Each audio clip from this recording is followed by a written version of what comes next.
Oh, Pat, can we get your reaction to Darren Glass not playing this weekend? That's been confirmed, has it? They've accepted the 1 week. Okay. Yeah.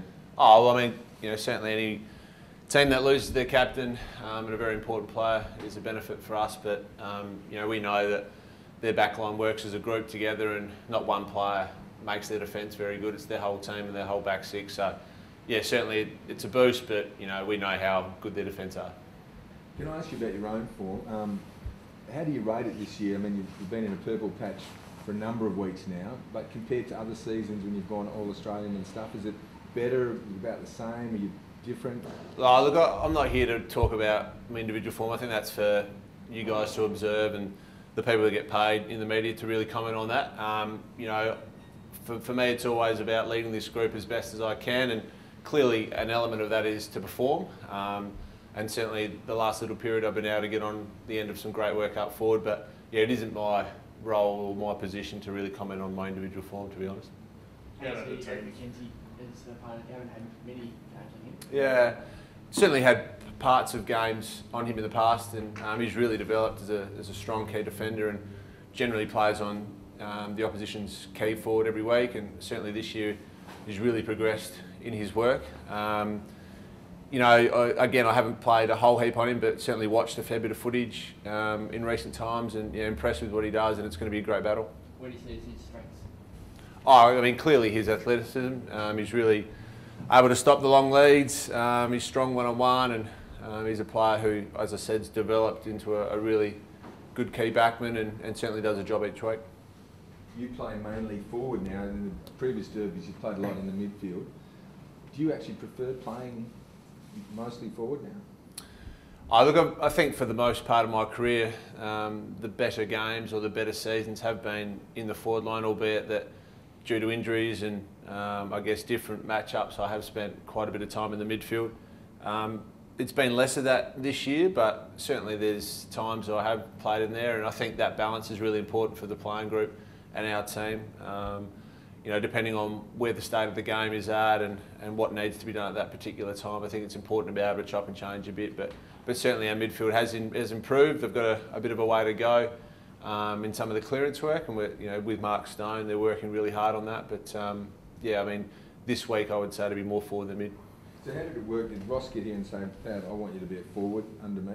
Was that almost like that? Oh, we had a number of discussions, when he first arrived, about the team, about me, and I guess one of those was, where I did sit, and there was always going to be a combination. It was just a matter of getting that split right, whether it was an 80-20, a 90-10. Probably the last few seasons it's been, probably a 60-40 mid-forward. So, it's nice to be able to sort of go back to that position. I've played quite a bit, but certainly it's a sort of moving beast. Just because I've played forward for most of this year doesn't mean that I won't spend a bit more time in the midfield at times. How important is it the belief of this group to go on and take on and beat a team that's in top four? Yeah, I think Ross has spoken about that both internally and externally, that we've beaten the teams below us and around us on the ladder, and now it's really important for the group to build some confidence in the last month or so of the season to knock off a very good team, and we certainly rate West Coast in that bracket, a top 4 team challenge. So we're looking forward to what that presents on Saturday afternoon, and hopefully we can play the brand of football that we know we can, which was similar to what we produced in that first half on Sunday. What have Fremantle improved since the last derby that makes you more confident of getting a win this week?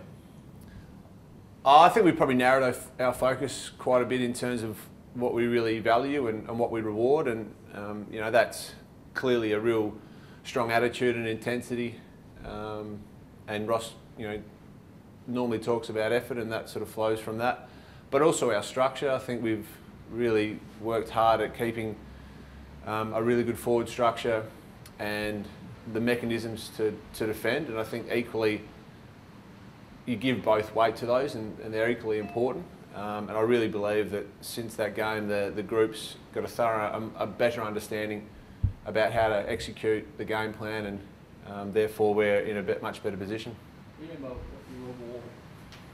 I guess how we reward it, internally in the review process of a game. So how we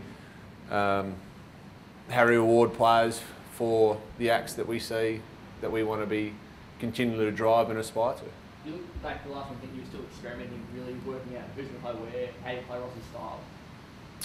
So when we, last derby, right. when you look back now, do you think that because it was only a few games in, really, being coached by him, were you still learning a lot about what he would want and where to go and what to do and stuff? Yeah, I'm not sure if we were learning. We were probably in a state where we weren't sure where particular guys were going to fit into the whole system, whereas I think now we're a bit better placed. I'd like to think the learning process happened quite a bit throughout the pre-season, and it was just a matter of adhering to the game plan. I think we knew what to do, we just didn't execute it exactly perfectly. But yeah, I think probably the last 2 months we've been able to do that, albeit that we haven't won some of the games, as I alluded to before, that we would have liked against some of the better teams in the competition.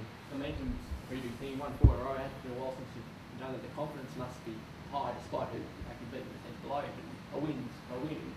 A win is a win, yeah. And look, it's important to recognise that momentum and confidence does make a difference, but realistically, it comes from continually fronting up day in, day out, and producing great effort both within the four walls of the footy club and out on the training track.